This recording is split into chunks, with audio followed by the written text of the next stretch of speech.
दर्शकों, जय हिंद, वंदे मातरम।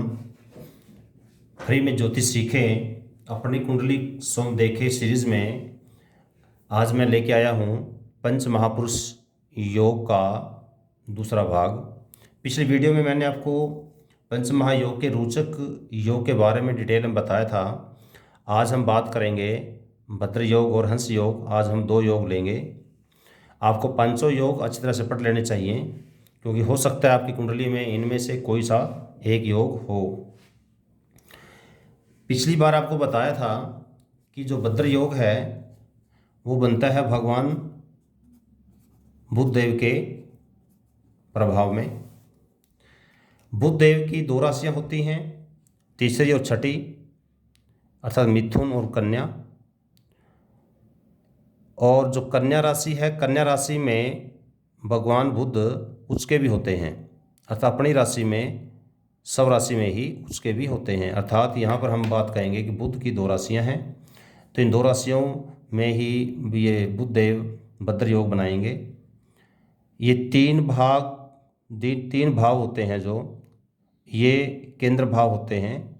इन केंद्रों में यहाँ पर तीसरी छठी राशि हो, यहाँ पर हो चौथे घर में, या सातवें घर में हो, या 10वें घर में हो, इन दोनों राशियों में बुध यहाँ हो, बुध यहाँ हो, बुध देव यहाँ हो, या बुध देव यहाँ हो, तो यह भद्र योग बनता है।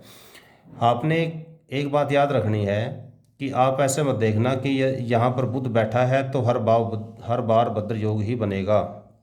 ऐसा नहीं है। बुध भद्र योग तब बनाएगा जब इनकी राशियाँ 3 और 6 में होगा, अदरवाइज नहीं।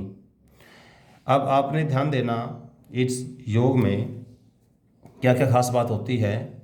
जैसे आपको बुध देव के बारे में पता होना चाहिए कि बुद्धि का कारक है, त्वचा कारक है, वाणी का कारक है। तो मुख्य रूप से हम यहाँ पर बुद्धि और वाणी को ही लेंगे।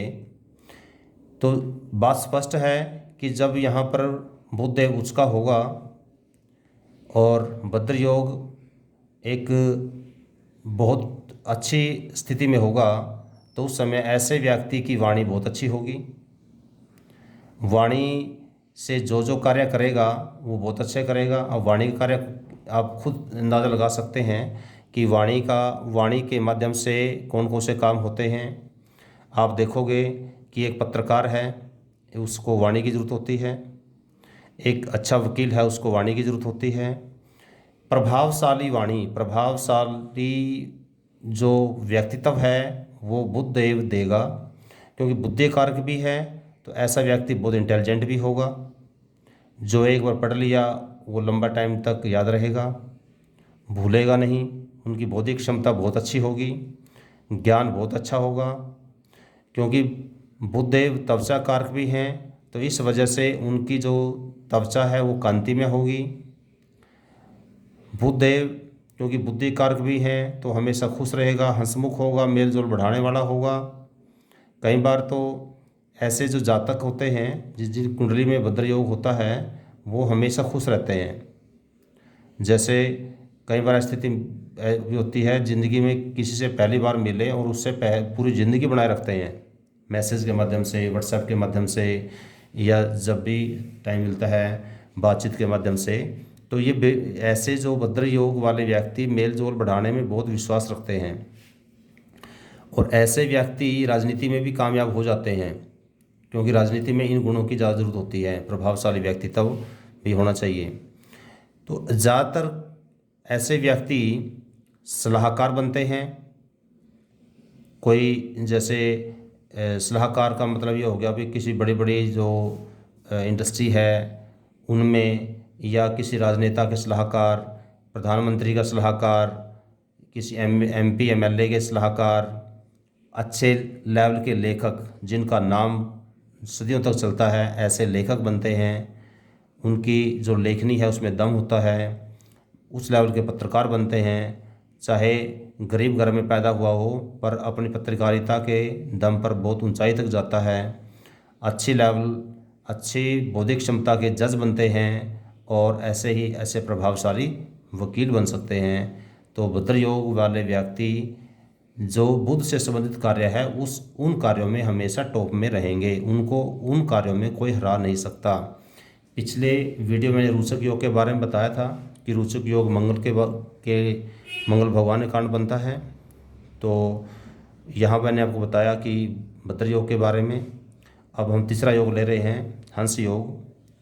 हंस योग आपको बताया था ये बनता है गुरुदेव के, भगवान गुरु के कारण, और वही जो केंद्र भाव होते हैं, इन केंद्रों में गुरुदेव हों। अब इससे पहले आपको ध्यान देना होगा कि गुरु की दो राशियाँ होती हैं, 9वीं और 12वीं, मतलब धनु और मीन। दो तो ये स्वराशि हैं इनमें तो, और कर्क राशि में उसका होता है। तो टोटल राशियाँ बनी 3, चौथी, 9वीं और 12वीं। तो इन चौथी, 9वीं और 12वीं राशि में ही हंस योग बनेगा। ऐसा नहीं है कि यदि यहाँ पर आप गुरु को देख लो, आप कहेंगे जी मेरी कुंडली में तो हंस योग बना हुआ है। ऐसा नहीं है। हंस योग तब बनेगा जब आपकी कुंडली में क्या हो, गुरुदेव चौथी, 9वीं और 12वीं राशि में हो और ये केंद्र में हो। ये योग अपना प्रभाव, अच्छा प्रभाव तब ज़्यादा देगा जब कोई नेगेटिव इफेक्ट, नेगेटिव प्रभाव आपकी कुंडली में ना हो। यदि मान लीजिए कोई और ऐसा कोई नेगेटिव योग और भी बना हुआ है हंस योग के साथ साथ, फिर हंस योग का जो रिजल्ट है उसमें कमी आ जाती है। अब आपको पता होना चाहिए गुरुदेव किसके कारक हैं। गुरुदेव ज्ञान के कारक हैं। गुरुदेव क्या हैं, एक सन्यासी को रिप्रेजेंट करते हैं। तो सीधी सी बात यह है कि इनके जो कारक तत्व हैं उनको बढ़ाएगा। जब गुरुदेव उच्च का होगा तो ऐसा व्यक्ति उच्च कोटि का संत बन सकता है। महामंडलेश्वर, शंकराचार्य, तो ऐसी स्थिति पहुंच सकता है। ये बड़े बड़े शास्त्रों के ज्ञाता, उच्च कोटि का विद्वान गुरु बनाता है। राजा के समान जीवन जीने वाले होते हैं। हंस योग से जो प्रभावित व्यक्ति हैं वो ज्ञान के क्षेत्र में उनको कोई हरा नहीं सकता। आप अपनी कुंडली में चेक कर लीजिए, हो सकता है आपकी कुंडली में भी हंस योग हो। यदि वो सन्यासी होगा तो बहुत ऊंचे लेवल पर जाएगा। यदि गृहस्थी होगा तो यहाँ हंस योग का मतलब ये नहीं है कि वो पक्का सन्यासी ही बनेगा, पर जिस भी क्षेत्र में जाएगा, ज्ञान के क्षेत्र में अपना लोहा मनवाएगा। ज्ञान के क्षेत्र में उसको हरा नहीं सकता।